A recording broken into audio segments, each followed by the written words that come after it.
अच्युतं केशवं रामनारायणं कृष्णदामोदरं वासुदेवं हरिम्।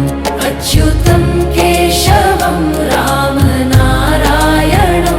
कृष्णदामोदरं वासुदेवं हरिम्। श्रीधरं माधवं गोपिकावल्लभं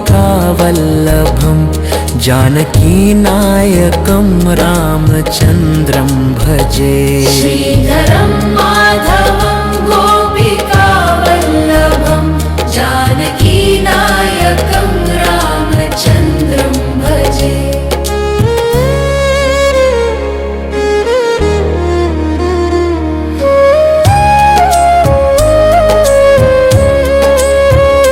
अच्युतं केशवं सत्यभामाधवं माधवं श्रीधरं राधिकाराधितम्। अच्युतं केशवं सत्यभामाधवं माधवं श्रीधरं राधिकाराधितम्। इन्दिरामन्दिरं चेतसा सुन्दरं देवकीनन्दनं नन्दजं सन्दधे। इन्दिरामन्दिरं चेतसा सुन्दरं देवकीनन्दनं नन्दजं सन्दधे।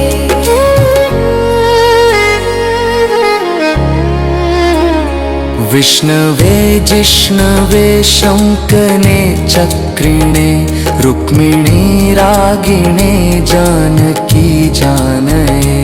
विष्णवे जिष्णवे शङ्कने चक्रिणे रुक्मिणी रागिणे जानकी जानये। वल्लवी वल्लभायार्चितायात्मने कंसविध्वंसिने वंशिने ते नमः। वल्लवी वल्लभायार्चितायात्मने कंसविध्वंसिने वंशिने ते नमः। कृष्ण गोविन्द हे राम नारायणं श्रीपते वासुदेवाजित श्रीनिधे। अच्युतानन्द हे राम नारायणं श्रीपते वासुदेवाजित श्रीनिधे। अच्युतानन्त हे माधवाधोक्षज द्वारकानायक द्रौपदी रक्षक। अच्युतानन्त हे माधवाधोक्षज द्वारकानायक द्रौपदी रक्षक। राक्षसक्षोभितः सीतया शोभितो दण्डकारण्यभूपुण्यताकारणः। राक्षसशोभितः सीतया शोभितो दण्डकारण्यभूपुण्यताकारणः। लक्ष्मणो नान्दितो वानरैः सेवितो अगस्त्य सम्पूजितो राघवः पातु माम्। लक्ष्मणो नान्दितो वानरैः सेवितो अगस्त्य सम्पूजितो राघवः पातु माम्। धेनुकारिष्टकोनिष्टकृतवेषिणां केशिहा कंसहृदोंशिकावादकः। धेनुकारिष्टकोनिष्टकृतवेषिणां केशिहा कंसहृदोंशिकावादकः। पूतना कोपकः सूरजाखेलनो बालगोपालकः पातु मां सरदा। पूतना कोपकः सूरजाखेलनो बालगोपालकः पातु मां सरदा। विद्युदुद्योद्योवत् प्रस्फुरद्वाससं प्रारूढं बोधवत् प्रोल्लसद्विग्रहम्। विद्युदुद्योतत् प्रस्फुरद्वाससं प्रारूढं बोधवत् प्रोल्लसद्विग्रहम्। वन्यया मालया शोभितोरस्थलं लोहिताङ्घ्रिद्वयं वारिजाक्षं भजे। वन्यया मालया शोभितोरस्थलं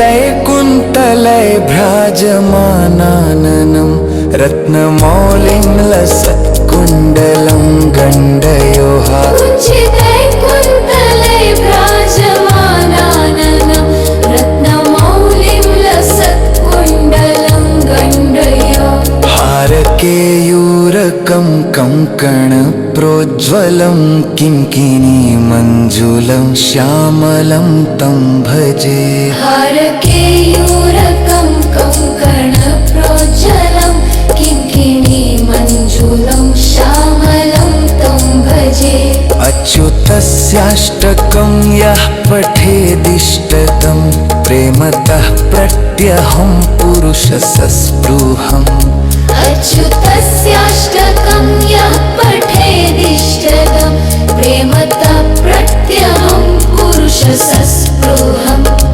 अच्युतस्याष्टकं यः पठेदिष्टदं प्रेमतः प्रत्यहं पुरुषसस्पृहम्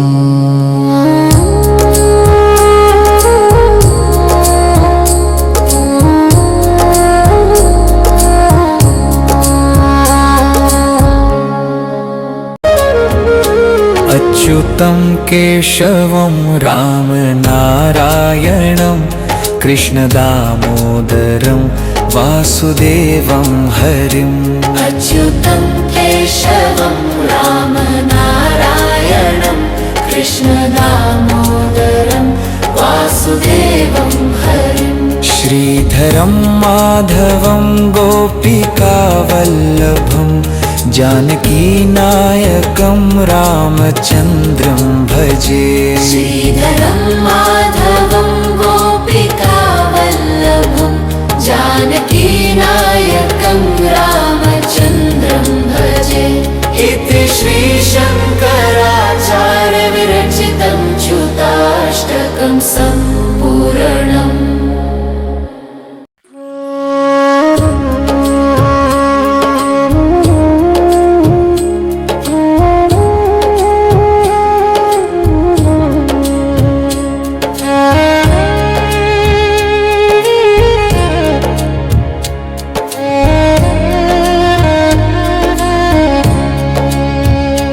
अच्युतं केशवं रामनारायणं कृष्णदामोदरं वासुदेवं हरिम् अच्युतं केशवं रामनारायणं कृष्णदामोदरं वासुदेवं हरिम् श्रीधरं माधवं गोपिकावल्लभं जानकीनायकं रामचन्द्रं भजे श्रीधरं माधवं गोपिकावल्लभं जानकीनायकं रामचन्द्रं भजे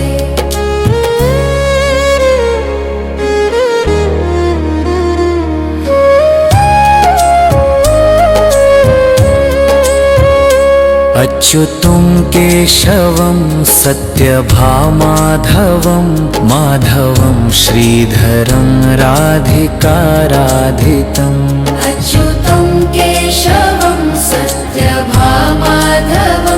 माधवं श्रीधरं राधिकाराधितम् इन्दिरामन्दिरं चेतसा सुन्दरं देवकीनन्दनं नन्दजं सन्दधे इन्दिरामन्दिरं चेतसा सुन्दरं देवकीनन्दनं नन्दजं सन्दधे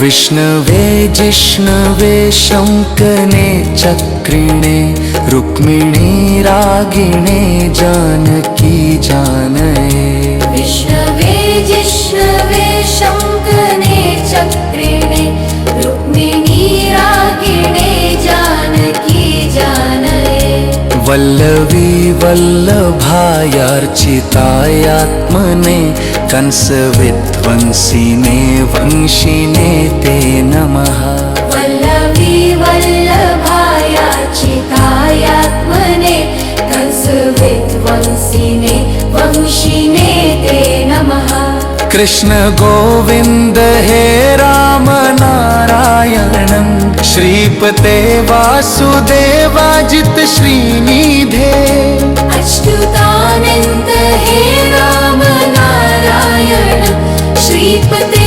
वासुदेवाजित श्रीनिधे अच्युतानन्त हे माधवाधोक्षज द्वारकानायक द्रौपदी रक्षक अच्युतानन्त हे माधवाधोक्षज द्वारकानायक द्रौपदी रक्षक राक्षसक्षोभितः सीतया शोभितो दण्डकारण्य भूपुण्यता कारणः राक्षस शोभितः सीतया शोभितो दण्डकारण्य भूपुण्यता कारण लक्ष्मणो नान्दितो वानरैः सेवितो अगस्त्य सम्पूजितो राघवः पातु माम् लक्ष्मणो नान्दितो वानरैः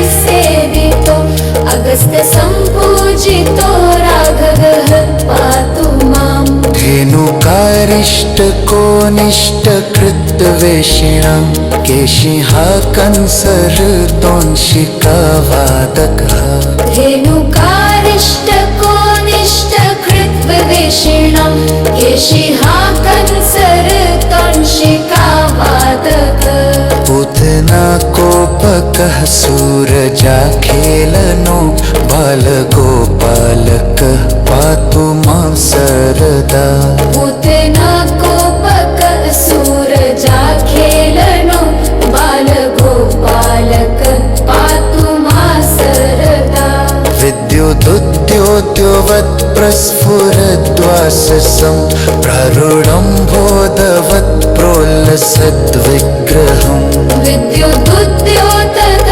प्रस्फुरद्वाससं प्रारूढं बोधवत् प्रोल्लसद्विग्रहम् वन्यया मालया शोभितोरस्थलं लोहितां घृत्वयं वारिजाक्षं भजे वन्यया मालया शोभितोरस्थलं लोहितां घृत्वयं वारिजाक्षं भजे कुञ्चितै कुन्तलै भ्राजमानाननं रत्नमौलिं लसत्कुण्डलं गण्डयोः कुञ्चितै कुन्तलै भ्राजमानाननं रत्नमौलिं लसत्कुण्डलं गण्डयोः हारकेयूरकं कङ्कणप्रोज्ज्वलं किङ्किणीमञ्जुलं श्यामलं तं भजे हारकेयूरकं कङ्कणप्रोज्ज्वलं किङ्किणीमञ्जुलं श्यामलं तं भजे अच्युतस्याष्टकं यः पठेदिष्टदं प्रेमतः प्रत्यहं पुरुषसस्पृहम् अच्युतस्याष्टकं यः पठेदिष्टदं प्रेमतः प्रत्यहं पुरुषसस्पृहम् अच्युतस्याष्टकं यः पठेदिष्टदं प्रेमतः प्रत्यहं पुरुषसस्पृहम्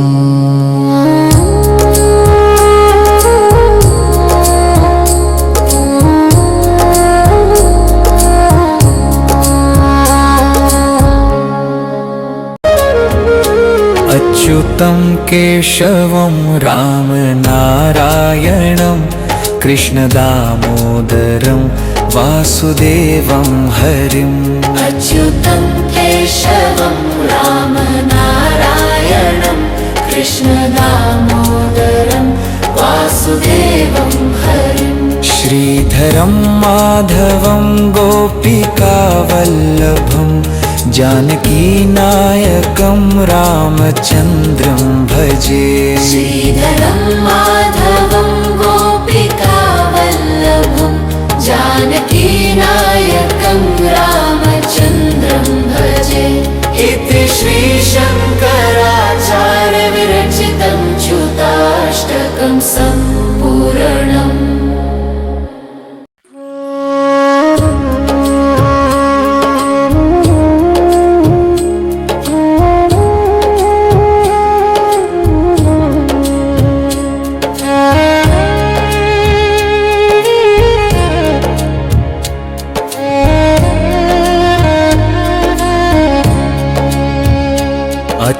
अच्युतं केशवं रामनारायणं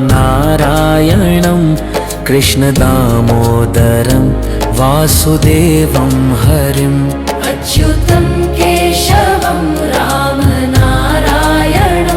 कृष्णदामोदरं वासुदेवं हरिम् श्रीधरं माधवं गोपिकावल्लभं जानकीनायकं रामचन्द्रं भजे श्रीधरं माधवं गोपिकावल्लभं जानकीनायकं रामचन्द्रं भजे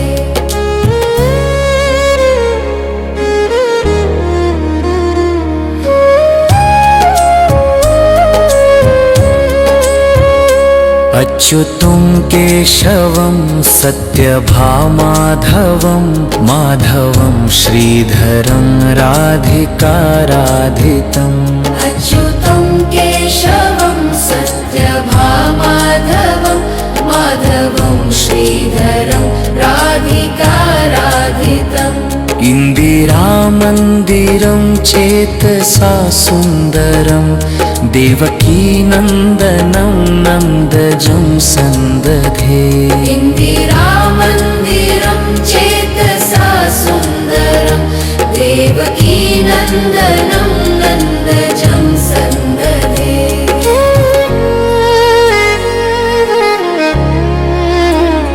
विष्णवे जिष्णवे शङ्कने चक्रिणे रुक्मिणी रागिणे जानकी जानये विष्णवे जिष्णवे शङ्कने चक्रिणे रुक्मिणी रागिणे जानकी जानये वल्लवी वल्लभायार्चितायात्मने कंसविध्वंसिने वंशिने ते नमः वल्लवी वल्लभायार्चितायात्मने कंसविध्वंसिने वंशिने ते नमः कृष्ण गोविन्द हे राम नारायणं श्रीपते वासुदेवाजित श्रीनिधे अच्युतानन्द हे राम नारायण श्रीपते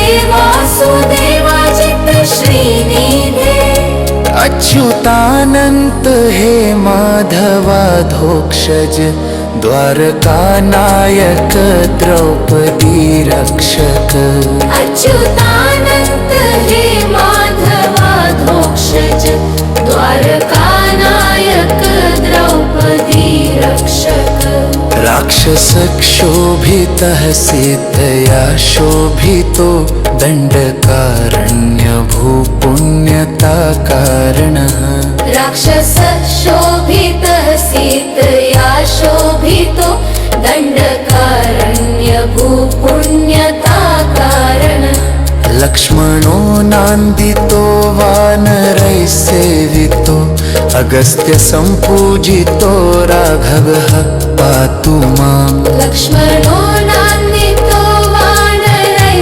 सेवितो अगस्त्य सम्पूजितो राघवः पातु माम् धेनुकारिष्टकोनिष्टकृतवेषिणां केशिहा कंसहृदोंशिकावादकः धेनुकारिष्टकोनिष्टकृतवेषिणां केशिहा कंसहृदोंशिकावादकः पूतना कोपकः सूरजाखेलनो बालगोपालकः पातु मां सरदा पूतना कोपकः सूरजाखेलनो बालगोपालक पातु मां सरदा विद्युदुद्योद्योवत् प्रस्फुरद्वाससं प्रारूढं बोधवत् प्रोल्लसद्विग्रहम् विद्युदुद्योतदत् प्रस्फुरद्वाससं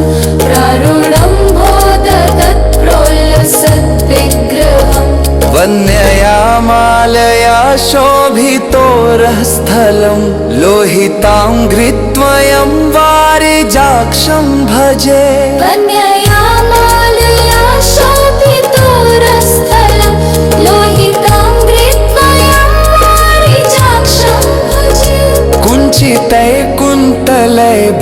विराजमानाननं रत्नमौलिं लसत्कुण्डलं गण्डयोः उज्जितैकुन्तले विराजमानाननं रत्नमौलिं लसत्कुण्डलं गण्डयो हारकेयूरकं कङ्कणप्रोज्ज्वलं किङ्किणीमञ्जुलं श्यामलं तं भजे हारकेयूरकं कङ्कणप्रोज्ज्वलं किङ्किणीमञ्जुलं श्यामलं तं भजे अच्युतस्याष्टकं यः पठेदिष्टतं प्रेमतः प्रत्यहं पुरुषसस्पृहम् अच्युतस्याष्टकं यः पठेदिष्टदं प्रेमतः प्रत्यहं पुरुषसस्पृहम् अच्युतस्याष्टकं यः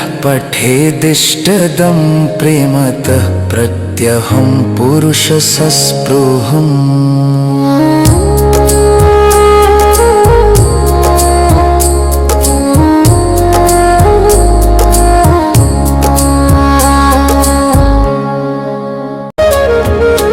अच्युतं केशवं रामनारायणं कृष्णदामोदरं वासुदेवं हरिम् अच्युतं केशवं रामनारायणं कृष्णदामोदरं वासुदेवं हरिम् श्रीधरं माधवं गोपिकावल्लभं जानकीनायकं रामचन्द्रं भजे श्रीधरं माधवं गोपिकावल्लभं जानकीनायकं रामचन्द्रं भजे इति श्रीशङ्कराचार्यविरचितं च्युताष्टकं सम्पूर्णम्।